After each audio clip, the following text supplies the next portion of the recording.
Grief is such an overpowering emotion, especially after losing someone so close to you. It can take months, years, even decades to get back to normal, if that's even possible after experiencing a significant loss.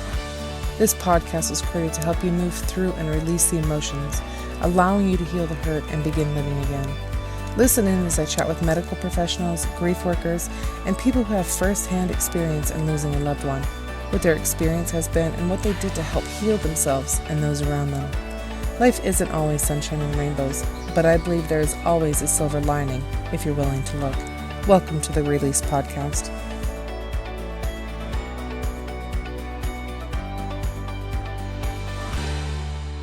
Welcome to another episode of Release Grief Podcast. Today I'm here with Kathryn Holeton. And go ahead, like, subscribe, and share this podcast out. It's how we get more subscribers in. It's how we get more guests on the show and how we get people to actually sponsor the show. But today I'm talking with Miss Kathryn, and we're going to be talking a little bit about pet grief and how important animals are into our world. They're like our children, if you will, and they become this. Well, let her explain it to you because she's the one who wants to talk all about the pet stuff, and I have my own thoughts and interesting analogies on it, but I will let her. Welcome, Kathryn. Thank you so much for stepping into on my grief podcast. Thank you for having me. Yeah, absolutely. So I know I mentioned pet grief, but talk to me about the animals that you're specifically referring to. Tell me about them. So, I had two puppies when I was growing up. I say I had two, but one was my grandmother's puppy, but story on that one later, but she basically claimed me as hers. One was my first puppy was Shadow, and she was a mutt Airedale mix, and we had her for 20 years. She Oh, passed away wow. 2 years ago. And the other one passed away at the age of 14, but also 2 years ago. They both passed within months of each other. Oh, wow. So you grew up with these dogs, like Hmm. almost pretty much your entire life. Because you don't look like you're much older than my daughter, who is 21. I Um, am 25. I'll be 26 in October. so yeah, so you're not much older than she is. And that is, she had a really hard time when we had a dog that had grown up with her, and then when the dog passed, like it was very hard for her because it was like her best friend. And It so was you go ahead. Dogs are more than a best friend. They're even more than family. Yeah, explain that. Tell me. What were At these least, dogs to you? well, to me, they were more akin to what I imagine the definition of a soulmate to be, not in the romantic sense. Right. They they cared for you unconditionally, and they always had the best hugs and the sloppiest kisses and the sassiest barks and looks. Right? No, I agree with that. Yeah, she took it extremely hard because she had grown up with them like from birth. I'd gotten the one dog when she was born, the same year she was born, and we lost her when she was around 15 years old. And so my daughter took it extremely hard, obviously, because she'd grown up with it. It was like a sibling to her. And it was a little chihuahua with one eye, and it was I think it came from a puppy mill, but I didn't know what puppy mills were back then. And so I got this dog, and I think I paid $50 for her. And she just it was a birth defect. She didn't have an eye. And best dog I ever had. Best dog. And so she grew with my daughter and stuff. So tell me more about these dogs, like your grandma's dog. Tell me more about them. Like I want to get to know them more. So, my dog Shadow, she, when we got her, when mom and I got her rather, We got her from a shelter, and she had been abandoned by her previous family for an amount of time. They left her in a basement, and when we got her, she didn't have her bark. She didn't have a voice at all, Mm. because I mean, she had barked herself hoarse, and she was a flight risk pretty much for her entire life. Even after we earned her trust and won her over, she was still a flight risk, but only because Wow. she likes cats. Yeah, yeah. Did she like to just chase them? Yeah, because she would corner them, but not know what to do with them. Oh my gosh, She that's funny. she would just stand there and stare at them like, "I got What do you." I do now? Literally, yeah. Um, Taz, she came into my grandparents' life on one of my cousin's birthday parties, actually. Mom and I were following grandma and grandpa on our way to another relative's house for a birthday party, and this thing ran out of a ditch and underneath grandma's car. And of course, they stopped and got out, and it was an itty bitty puppy, just an itty bitty fluff ball. And it had so many ticks on her. Grandma Mm. and grandpa ended up taking the puppy, and they were originally going to turn it in. And they got all the ticks off and they cleaned her up. And then her name, it became Taz. Story on that in a minute. But she started playing and nipping at their ankles, and my grandpa at the time was dead set against having another dog because they had had dogs that had passed away, and they just didn't he didn't want a dog. And Right. this dog kept nipping at him, and he uh he shouted at one point, "Stop it, Taz." And that's how her name became Taz. And Oh. from that puppy, she grew up to be a Belgian Malinois, Oh. a big puppy. So she must have been pretty young. She was very young when we got her, and she really liked uh how our mornings went in the morning. My mom had to go to work extra early, and it was during the school year, so I'd be dropped off at my grandma's house like bright and early. Well, the daily morning routine was I'd sit down on the floor, and Taz would walk over and curl up back in my lap and go back to sleep, just Aw, snoring. It was adorable. It didn't get sounds adorable. it it kind of got funnier though as she got older because she still thought that she could curl up in my lap, but she did that once and almost broke my hips. She was a big girl. Oh, I bet. She thought she didn't realize how big she was. No, there came a point where she realized how big she was. Yeah, Oh, really? that's when things kind of got. She was sassy. There was this one time I was playing tag out in the yard because I had three other cousins, and we were playing tag in my grandma's yard. She has a huge yard, and Taz was out running around with us, just chilling, and someone was coming after me to make me it, and Taz was looking at me next to them. I was like, "Get him, Taz, get him, so I can get away." You know what this little brat did? She ran up, grabbed me, and knocked me to the ground, and I got it. And the last thing I saw of her before she ran away was this shit-eating grin. Like, Oh ha my ha, I gosh. got you. I was like, "You're my friend. How dare you betray me? How dare you?" I was and like everyone in the family was dying of laughter Oh, because sure.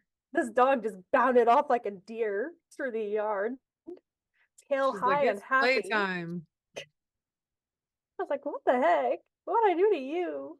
right? But only the week before, I had came. It was another school morning, and we had been taking her outside to say hi to her because she was being potty trained, and whenever she got excited, she'd go pee. But I was out there, and you know what? This dog, she pounced on my shoulders, pinned me to the door, and gave me a lick bath in the face, bright and early in the morning. I was like, "Oh my goodness, get off me! Help! Someone Right? help!" How Not the old were face. you? Oh, middle school?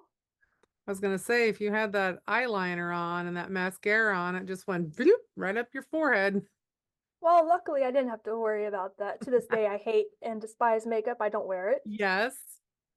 I was gonna say, like, if you wore it, like, I can remember my dogs licking me and having my eyes look all crazy and wild on one side only because they didn't ever match at the other side. I mean, for real. So did these puppies get sick, or was it just old age? Well, for Shadow, it was a really fast thing. Uh, it was like she was doing good and aging gracefully, and then she got kidney failure, and Hmm. within like 9 months or so, and then we had to put her down because her body was starting to run her uh, it was starting to run her nonstop. She didn't sleep for a night, and Hmm. Mom and I didn't want to see her suffer anymore. Okay. Um, for Taz, to this day, we're not altogether sure what happened with her, but she had an incident that was like she fell down the stairs at my grandma's house, and it was 13 stairs on the inside. And sorry, my legs cramped. And she had like some sort of seizure or fit, Mm. and my grandparents had taken her to the vet, and they were trying to see what was wrong with her. Taz also developed after that first incident, an unhealthy attraction to water. Like she would drink it nonstop. Oh. She'd make herself sick from drinking so much water, so we had to limit the amount of water she would get at any one time and keep the bathroom doors closed and stuff. And then there was this one time, the last time she did a lap around grandma's yard. I wasn't there for her final moments, but uh grandma said that Taz walked back up onto the porch, gave the most wolf sounding howl that anyone had ever heard, and then she went into a seizure, and then that was it. Hmm.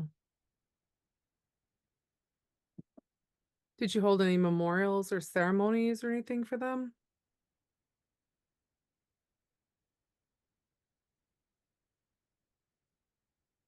No. Um well, sort of, I guess. For Shadow, we had her after we had her put down, we had her cremated, and then Mom and I brought her back home, and Mom had always wanted a red maple in the backyard. So Mom found a red maple and we buried her under it. Oh, that's beautiful. We had a couple, well, we've had numerous dogs, and we would always hold like a small service when we put them in the ground. However, we had to, the little ones, we get them a little box, whatever, and put them in the ground and hold a small ceremony for them, invite the family over. And usually just us and the kids. We have 5 kids, so that right there is a whole freaking congregation, between us and the kids and, my mom and whoever else wanted to join us. And so I was just curious, as far as for pets and stuff, because they do mean so much to us. And I'm not sure that a lot of people realize until they have to deal with the passing of one. And then it's like it hits. It's like, holy shit. Like this is hard. And then the silence afterward is one of the hardest. It's one of the most deafening sounds ever, is the silence. So, how have you worked through, like, the grief of losing the animals and stuff? Was it just to never get another animal? Was it, therapy? What was it? So I wrote poetry. Like Wow. I'm originally a poetry writer before they passed away. So I just journaled.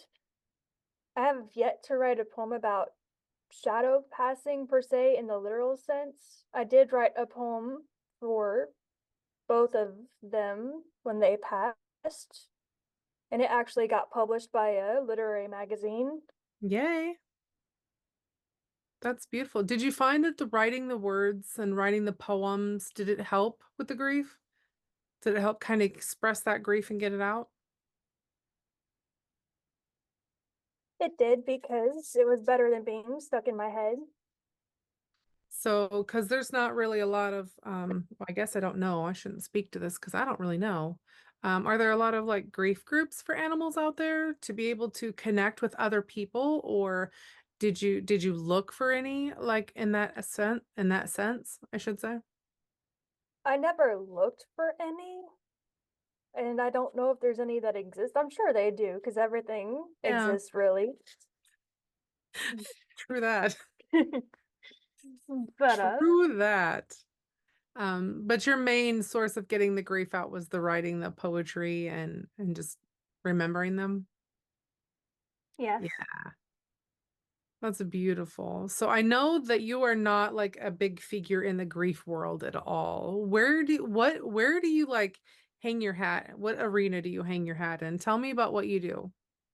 So I'm a brand designer for musicians and writers. I help them create their message uh to and la la la la English. English is Right? a good thing. Um, I help them find their message, gear it towards their target audience, and I also help them identify their values. Uh, or I said message. I normally have a whole spiel. Right? Well, we uh, probably entered into it in an odd note with the grief and stuff because I'm pretty sure you don't talk about the grief ahead of time, and it kind of throws people off their game. a little bit, a little bit. Anyway, I help them build the foundations of what they want for their music or writing, what they want it to do, and then I help them build their online setting as well. So I can do I do the logo, website, brand collateral like business cards, electronic press kits if you're a musician, media kits if you're an author or otherwise. Insert relevant term here for brand collateral. Right? Oh, that's awesome. It's very much needed. Because I know when I wrote my books, I did not have a media kit. I did not have anything in place for it. I just literally wrote the book and then I self-published. But it was the reason I was asking about the grief coming out more so with the writing is because I know when I wrote my first book and my second book, it was, I just remember tears washing over me and then laughter coming in hot and then melancholy and then like going through the whole roller coaster of emotions just with writing one chapter. My mother thought that I was literally going insane because she'd walk into the room and I'd be bawling and then the next moment she'd walk in and I'd be laughing hysterically and the next moment I'd be complete silence and then she's like I'm gonna leave you alone because I don't know what the hell to do. I'm like, "It's okay. I'm okay. This is helping. Writing be Turn like this way." writing be like that. Yes, it definitely is. It definitely can be like that. So, where can people find you if they need to assist in your services for music writing and music writing, for promoting musicians and writers? Let me get it right here. So if you're a musician or writer in need, you can find me pretty much on almost all of the socials. I'm on Facebook, I'm on Instagram, I'm on LinkedIn. My original TikTok account got put in TikTok jail because I didn't use it because I was between social media schedulers at the time.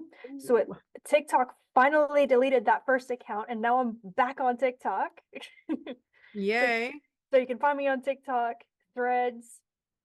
I'm sort of on YouTube, but that's more to showcase my previous work as a musician or lyricist, songwriter. I love But it. And what name is it under? Is it under Kathryn Holeton? yep, or Perfect. well, that's the easiest way to find it. My website is kathrynholton.com. Uh, my Instagram is brand designer. I just changed it. My TikTok is brand designer KH. My Facebook is Kathryn Holeton. My LinkedIn is Kathryn Holeton. My uh Instagram, I believe, is brand designer Kathryn Holeton lowercase, but it might also be brand designer KH. But I don't remember off the top of my head. That's all right. If they're wanting to find you, they'll find you.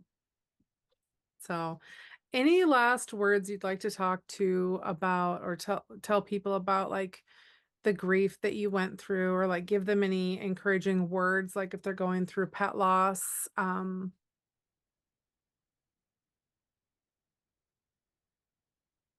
Losing a pet is just like losing a family member or a piece of your soul. It will hurt. You'll have good days, you'll have bad days, you'll have really, really bad days. But the one thing you need to keep in mind is that your pets would have wanted you to keep living because they lived in the moment. And you should also live in the moment because that is the best way to honor them. I love that. That's beautiful. Thank you so much, Catherine, for being on the Release Grief podcast. And for everyone listening and watching, go ahead and hit the like and subscribe and share this podcast out. And I will see you in the next episode. Bye, everyone. Thank you so much for listening to this special episode of Release. All the links plus a few extras are posted in the show notes below. And if you think someone you know could benefit by listening to this episode, please share it with them. And as always, keep going, keep being, keep doing. You are amazing.